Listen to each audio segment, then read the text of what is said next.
Hello, and welcome back to the Piping Pastor. Today, finally, I get to dig into Sleepy Hollow. So, I shared a couple weeks ago that I had heard about this tobacco years ago and every year thought about trying to get some. And by the time I remembered, oh, yeah, I need to order that. Season had passed, they were sold out, couldn't get it, whatever. So, I made an effort this time to make sure I got it this season, and here it is. So this will be my first chance to try this. I did already get the bag note because I did open it. It came in a few days ago, and I wanted to jar it up immediately. It's a really rather moist tobacco, but I didn't want a chance drying it out, just sitting there in the bag on the shelf for 4 or 5 days. So I went ahead and jarred it up, and then I set some out a little while ago to let it have some drying time. And we're about to find out if I gave it enough drying time or not, but we'll see. Anyway, first impressions.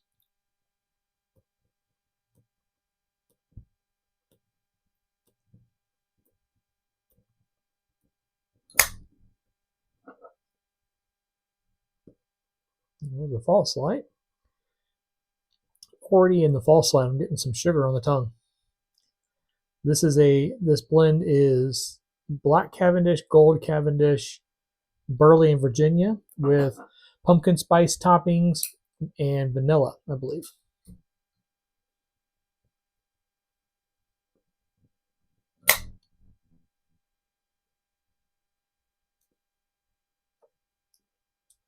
As you can tell by the little flame jump there, it is still rather moist and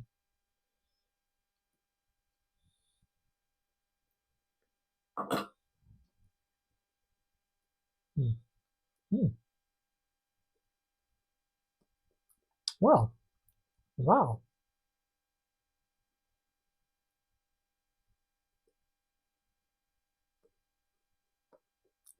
Well, the first couple of puffs there, I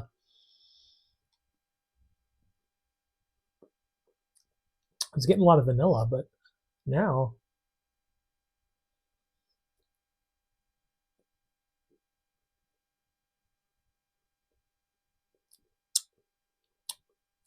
not really getting a whole lot of pumpkin spice flavor, but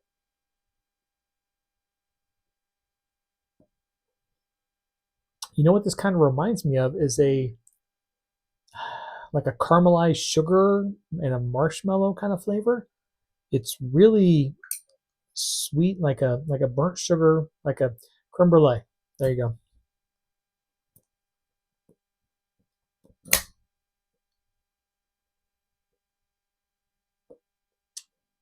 Yeah,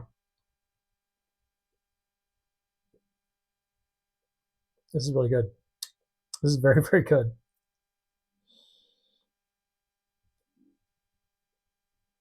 Yeah, it's like a toasted marshmallow creme brulee kind of flavor. I'm not getting pumpkin. I'm not getting any of the cinnamon or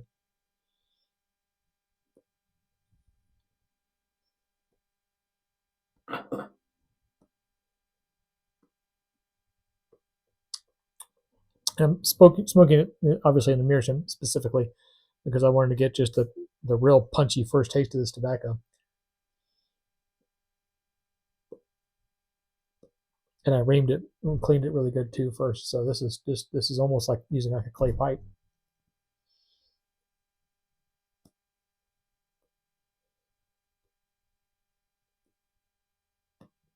Oh, okay. Yeah, I mean, it's not going to turn me into an aromatic smoker. I'm not going to all of a sudden become Greg Tunnel. But as far as aromatics go, this is really nice. Get no chemicaliness to it at all. Just those straight toppings, and they're really prevalent. Um, but it's not like one of those typical aromatics where it's like the a weak topping on top, and you can tell there's no tobacco there at all. You can still get some of the tobacco with this. I can see why everybody raves about it. I get it now. It makes sense. This will take a few relays though. I should have probably let this dry out for a bit more because it is really really moist. But smoke's cool. So there you go. First impressions out of the park. Well, today we're going to be getting into a collection of poems and plays and stuff I have from the Aran Islands.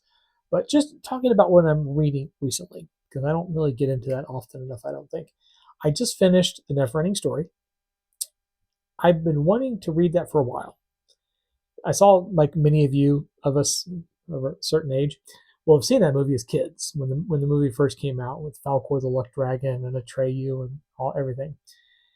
And I had always heard stories about the story itself, about the book itself, and that it was kind of dark and it wasn't necessarily reflected very well in the movies.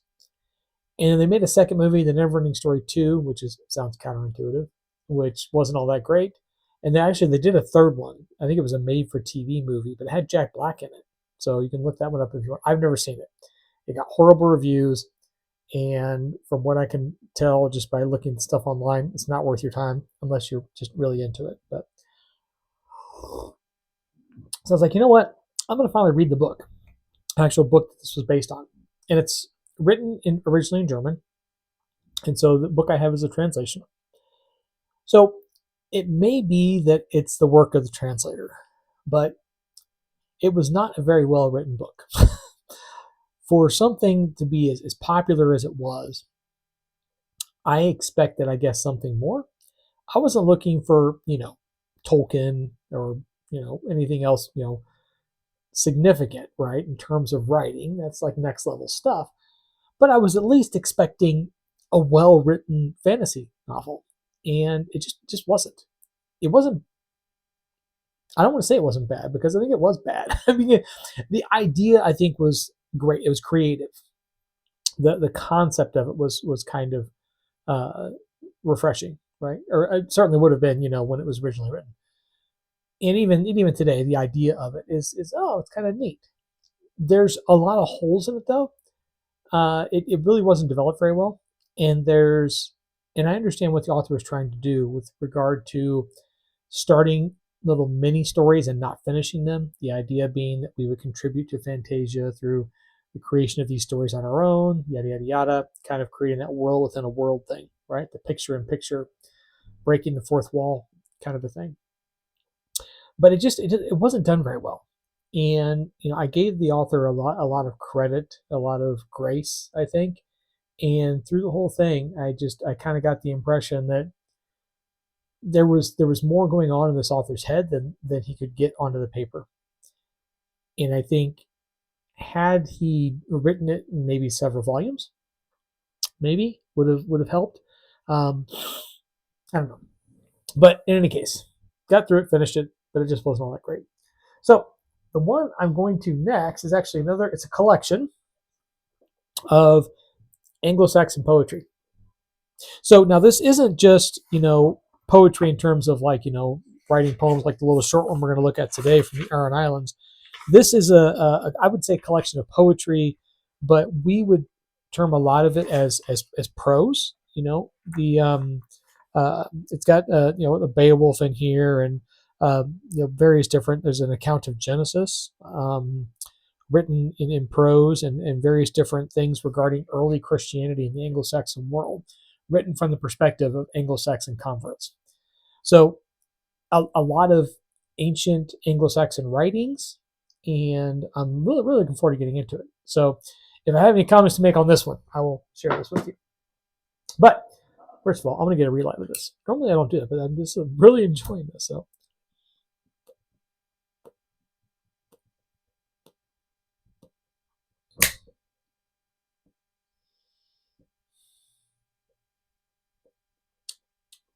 yeah, if you've never tried this, it's worth it.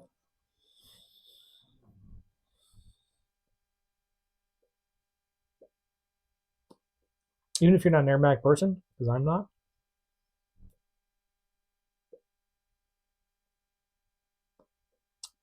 This is really rather enjoyable. I know a lot of people will have their Halloween blends, like this one, and I think it's Scarecrow by Warped. And we'll have the Thanksgiving blends and the Christmas blends, and that's all they'll smoke like the whole month.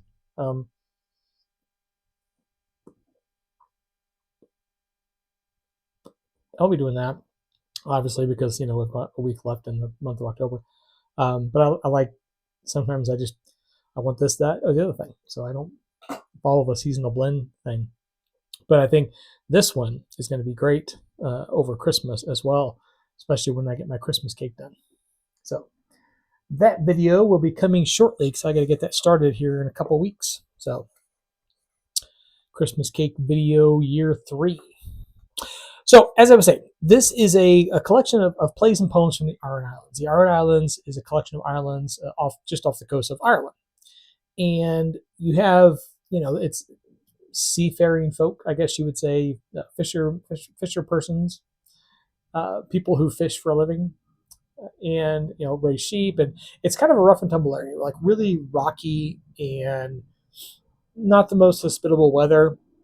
So it's not a group of people you would say just go picnicking on a lark, right? The people who live on the Aran Islands historically, they're tough people. They live in an unforgiving environment, and especially in the time when many of these were written a couple hundred years ago, there was no getting supplies and fresh produce and things like that shipped over and ordering things online and so on and so forth. It was pretty much you're living on a pile of rocks. You might have a small patch of hardscrabble land you could grow some of your food on and raise your sheep and go fishing, but very much subsistence living. And as I said, in kind of a cold, dismal environment right there off the coast. So this collection of poems, I was reading through them. I've gotten about halfway through the book when I came across this poem that I was like, that's the one for today. They're all about real life, but not in such a way where they try to write in a bunch of flowery, over the top symbolism and things of that nature.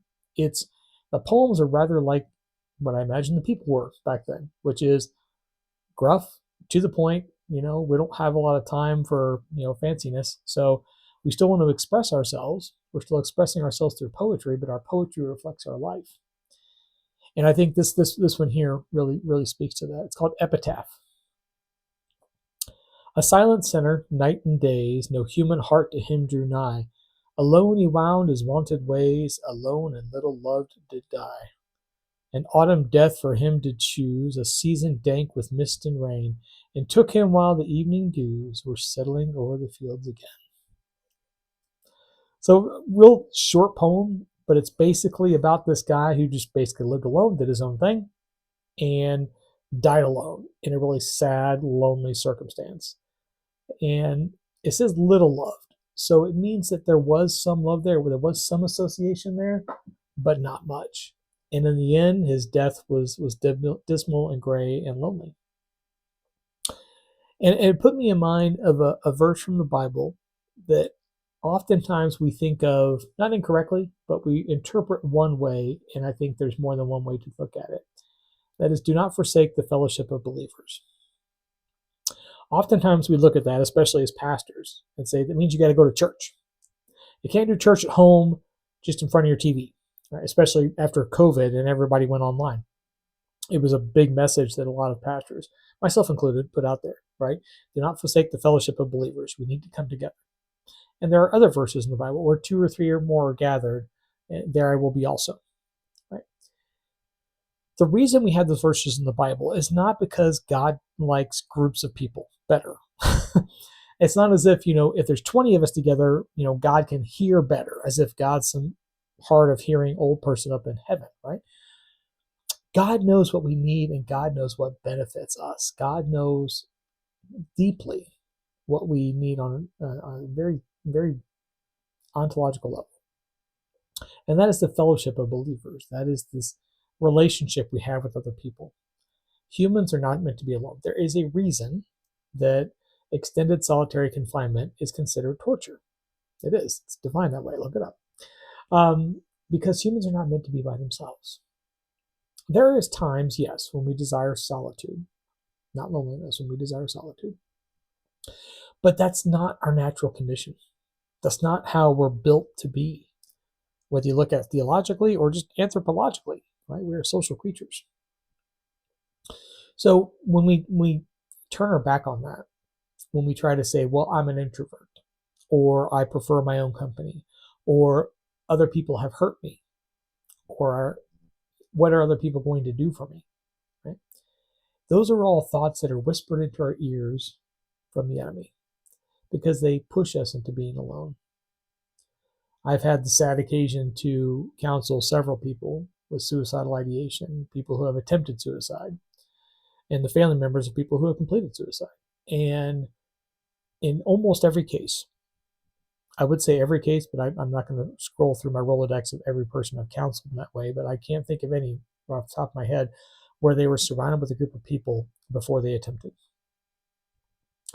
In every case that I can think of right now, and probably every case, they isolated themselves before the attempt. Isolation is not good.